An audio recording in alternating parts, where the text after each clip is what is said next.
My name is Terasee Morris, and I live in Texas. I have been a teacher for 20 years. I've taught all subjects in the classroom, but lately, since last March, I started teaching online English to international students to help them improve their speaking and their reading and their listening skills. And I love doing it. It's a lot of fun. I love learning about other cultures, and in the meantime, I am helping someone to improve their quality of life. Okay, so we see that one of your particular specializations is reading skills. Mm-hmm. Okay, so first question: what are if you had to pick 3 tips and techniques which I could go and after this interview try out on my own, what will those be to improve my reading skills in English language? Well, that question is very, very simple to answer. Read, read, and read more. The more you read, the better you get at reading. I suggest reading everything that you can. Cereal boxes, newspapers, signs along the road, just anything that you can get your hands on. Just read as much as possible. Also, you could listen to someone else read and read along with them. That would also help. Sometimes you see a word and you may not know what it sounds like. So if you're listening to someone read and you're reading along with them, then it can help that way. So just reading together with someone else, perhaps some sort of text that you both have a copy of. One can read one section and then you can alternate reading, and then that way you can help one another with your reading. But just reading is the best way to do that. Okay, great. So if I had to prepare for reading comprehension for SAT or GRE or GMAT, how long do you think one should keep himself up for? So you think, if I am really average at reading, how long should I give myself to bring myself up to speed to crack the reading comprehension section of these tests? That's really something that is a pet peeve of mine. Some students I have wait until the last minute, like say a month before they have to take an exam, and then they want to cram everything in, and their level is not at the level of the exam. So if you know that you are at a beginning level, then you need to spend at least 6 months to a year to increase your level to the level of an intermediate or upper level exam. If you are at an intermediate level, 3 to 6 months will be plenty. But my suggestion is start when you know you're going to even think about taking the test. That way you'll be prepared. There are a lot of online practice tests that are very, very simple to download or to get a hold of, and in that way you can practice almost every day. And that's another thing. Everyday practice is going to make you grow faster in your reading skills than if you only practice once a week. So that's just my suggestion. The least amount of time I would say is 3 months.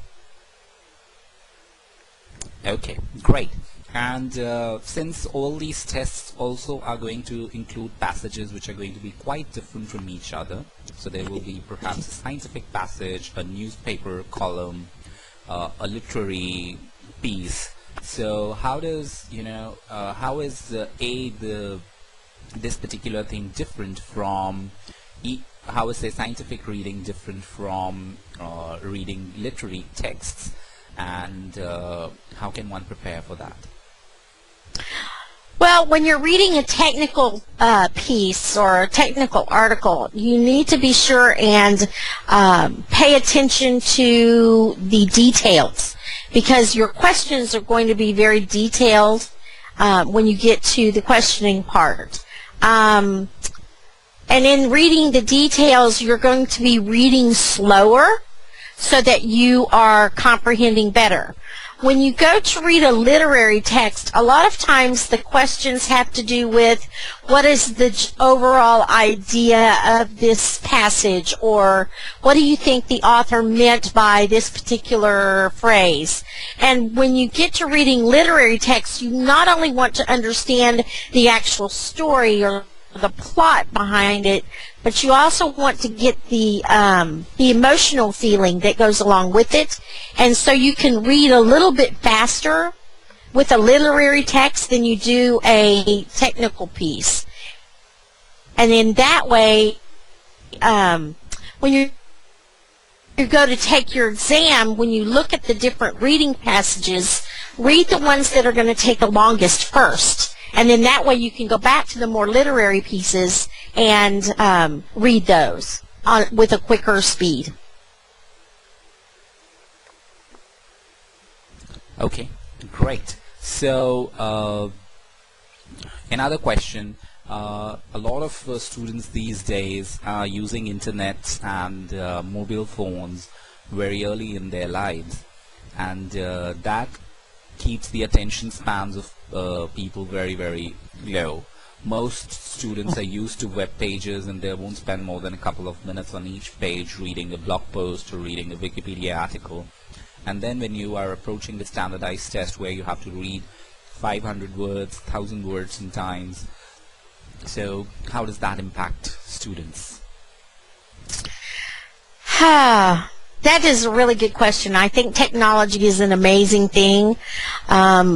As I said, there are practice tests on the internet, and so if they want to use their Kindle or their iPhone or whatever it is that their electronic devices, they can still do that online. The best thing I can say, though, is to go to a library, spend an hour just reading in the library or at home. Turn the TV off, turn all the electronics off, and just sit down and read. There's nothing better than a good book, and I think we have taken away all the joy of reading by adding so much what do I want to say? Quick fix things where we want everything right now. And sometimes it's better to take your time and just enjoy the experience of being able to read. What a great gift that is. So I would just say that, turn the electronics off and just sit down and read a good book. Okay, great. So, you must have coached a number of people from different areas all over the world, especially since you've been teaching online. So what do you think is the most common mistake which people or students make while they're looking to generally improve their English language skills? Are you talking strictly with reading, or they're speaking and listening as well? There are a lot of different areas there. Yeah. So let's talk about reading in particular first, and then in general. I find that most people, and which is very impressive for me as an American, most people who read English well and understand it. They may not pronounce the words correctly, but their actual reading and their comprehension of what they're reading is generally very, very good. And so that's very impressive, because we as Americans don't always realize that we don't speak other languages very often here in the United States because we're so big, and other people in other countries are having to adapt to English, and they've done a much better job than we necessarily would in another culture ourselves. So it's very impressive for me. Okay. And so, last question from my side. So, do you think that most people, despite the fact that they are able to read very well English language, so they sometimes become overconfident of their reading skills, especially if they're preparing for standardized tests like GRE and GMAT, and are going to devote less time for perfecting probably their reading skills and getting that perfect score, and thereby they end up getting a lot lesser score on reading comprehension than they would have if they would have taken it more seriously compared to, say, their writing skills. I have to say that the people that I have encountered that are looking to take a standardized test are generally pretty terrified. They're very afraid of the test itself, and even though they may be able to read everyday language well and even can communicate well via email or just in speaking one-on-one, they generally are very aware that they may not have all the skills that it takes to pass this test. And so that's why they come to me or people like me who can help them to be confident in the skills that they do to have and to build up where the weaknesses or to increase their strengths so that they can overcome their weaknesses to a point where they feel confident in taking the test. But I found that most people are not very sure of themselves when they are approaching a test-taking situation. Okay. So we have a course of yours which is specifically targeted at reading comprehension for GRE. Yes. For the GRE. So it includes, lessons and homeworks and general tips on improving their reading skills. So if, a prospective student enrolls in that particular course, what do you think after, say, a month of spending on those lessons and exercises and notes, what improvement can a person notice? Well, for one thing, the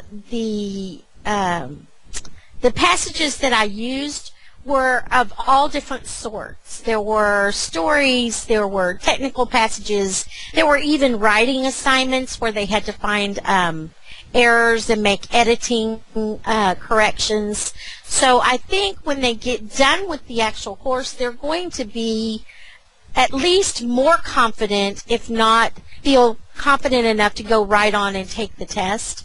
I am available for them to visit with if they have any questions while they're taking the course. Then they're more than welcome to email me, and I've given all my contact information in the course. But I think that they'll feel at least more prepared and hopefully more confident, and they will have increased their vocabulary quite a bit. And their test-taking skills. There's also a separate little course on how to read better and faster.